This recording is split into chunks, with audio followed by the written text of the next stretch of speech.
Self-love is the new sexy, the podcast devoted to helping you overcome life's most painful and stubborn challenges so you can feel great, have more energy, and live stress-free every day.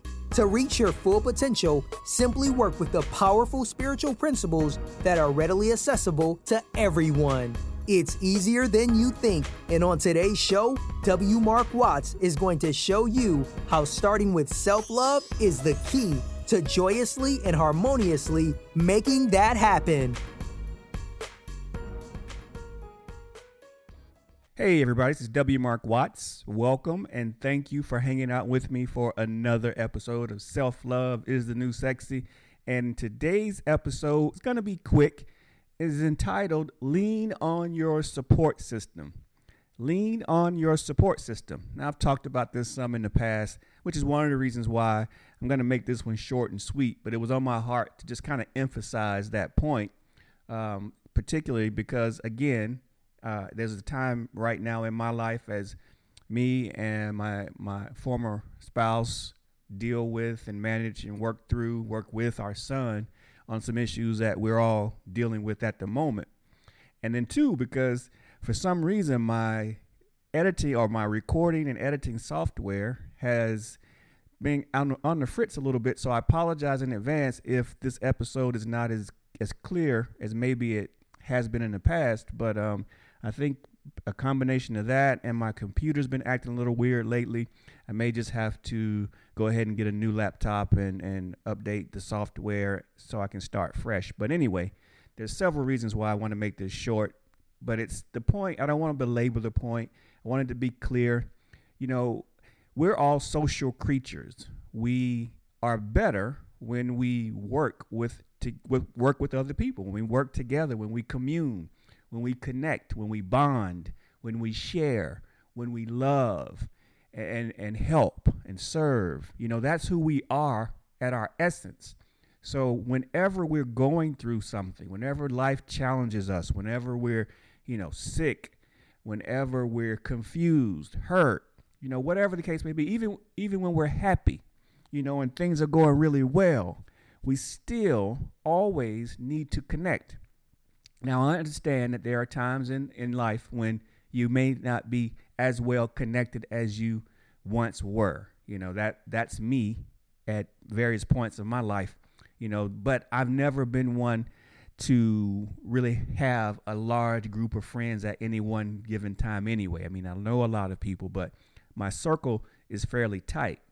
And so that's what I want to speak on a little bit, is that I always know that as I travel down this road, I continue my journey, when I go through things, I know there's a strong circle of people that I can always connect with and rely on and go to when I need a thought, or when I just need someone to listen, or when I need some advice, and especially even in good times when I just want to hang out. There's a certain group of people that come to mind, and they're all my college buddies. Met them all freshman year when I attended Clemson University way back in the day. And we're all still very tight to this day, some 30 years post graduation or post when we met. Some of them I met when I was 15, and the other ones I met when I was 17. So we've been really tight. We just have strong bonds. And so when I go through things, I always know that I need to reach out, and I will reach out to them. Now, that hasn't always been my strong suit, because I've been one to internalize things. So I wonder if any of you have been guilty of doing that at any point in your life. When you start to, it's a protective mechanism, right? It's not something that we plan to do on purpose. It's the way our body is designed to manage pain. When it understands that you've been hurt, when it feels that things aren't going right in your life, it has built-in protection mechanisms in place which start to shut down to keep you from maybe going back in that same direction or doing that same thing again. And oftentimes we hold that stuff in because we think it's bad. We think we don't want anyone to know that we've made these mistakes, or we've done these things, or we've had these thoughts. So what do? We bury them. We kind of bury them. And over time, that stuff builds up. and it creates even bigger problems. It can create even bigger problems in our life simply because we made the decision to try and hide, not discuss, ask for help, share those things that scare us or bother us or concern us. And so I've worked really hard, in particular, I would say over the last 10 to 15 years, to not be that person anymore, to not bury those things, to share my thoughts, to be there more for my friends and my family. And I can tell you, it was scary at first because I have been so used to not doing that or doing that sporadically, but I can tell you it has paid huge dividends to really open myself up even more, to be more vulnerable. I mean, I share more with you guys in probably a year's time than I've shared probably the first 30 some odd years of my life. I mean, I was always that regarded, always kept things to myself. I'd only trust certain parts of my life with certain people, with a handful of people, and so like Dr. Phil says, how's that working out for you? Well, it gets you to a certain point, but you have to grow. And so the spiritual journey that we're all on, whether we label that way or not, requires that you stretch and you grow. And that was my commitment to myself, is that, hey, this life is calling me to change and to grow and to stretch and do new things and do things better than the way I've done them in the past, and learn new methodologies, and look at things from different angles, and then share that, open yourself up. And I can tell you, even though my major breakup of over 3 years ago, or right around 3 years ago, helped me continue that process of fully opening myself up, so that not only am I sharing more, but I'm receiving more, and I'm being more connected. And that is one of the benefits that, of course, I didn't see at the time, but I understand now because I've given it time and I continue to work.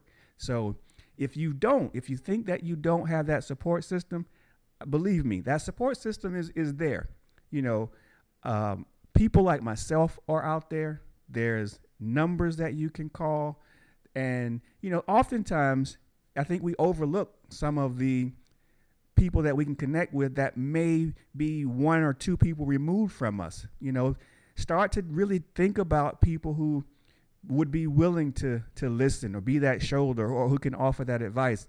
In particular, that oftentimes people who tell you, hey, call me, text me, reach out if you need to talk, if you need some help. Many times we take that for granted, or we think, oh, no, I don't want to bother that person, or that person's not going to be there. Those might be some of the people who will be some of the best listeners, who might have some of the best advice, who will have some of the strongest shoulders, who may share some of the same experiences that you shared, that you can connect with. There's no accidents in this universe. People come into your lives for reasons. You come into their lives for reasons and seasons. So think hard, especially when times are tough. But not only when times are tough, but again, I want you to understand too, when things are going well, be sure to connect with people, to share in your wins, your happiness, so that people can see the full you. We don't only want to see when things are tough. We also want to see those wins, no matter how small they are. Share all that stuff, stay connected, support people. And as long as you use that system, connected with that support system, it's a lot easier to get through these things. We all have those tough moments, those tough hours, tough days, tough weeks. And we need to really go to certain places. And of course, you're always connected to God, source, universe, the divine. So that's always something that you rely on each and every day. However, we're in this life with other humans because we're designed to connect. We're all one. We're all part of each other. And it's better, it's easier, it enhances this experience when you connect, allow others to serve you, you serve other people, and we continue that trend and that chain. So I'm going to end there. Just remember, you've got a support system. It might not be obvious in some instances, but look, ask the universe, who can I talk to? Who can I go to? Who can I help? Who can I connect with? Who can I serve? And the answers will come to you. And once the answers come to you, connect with them. Share your life. You're not alone. This is, we're so much better when we're all together, loving and connected. All right. Be good, everybody. Talk with you again soon. Bye now. You've been listening to Self-Love is the New Sexy with W. Mark Watts. If you enjoyed today's show, be sure to tell a friend. Also, make sure you never miss an episode by subscribing to our show on Apple Podcasts, Stitcher Radio, or wherever you listen to podcasts.